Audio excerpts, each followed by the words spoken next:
At Arvig, our fiber construction job isn't finished until your property looks the same as it did before we started.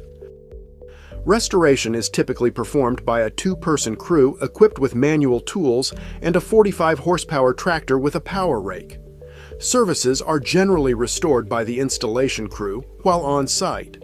Once the construction phase is complete, our objective is to complete restoration within 2 weeks for large construction projects and within 48 hours for drops.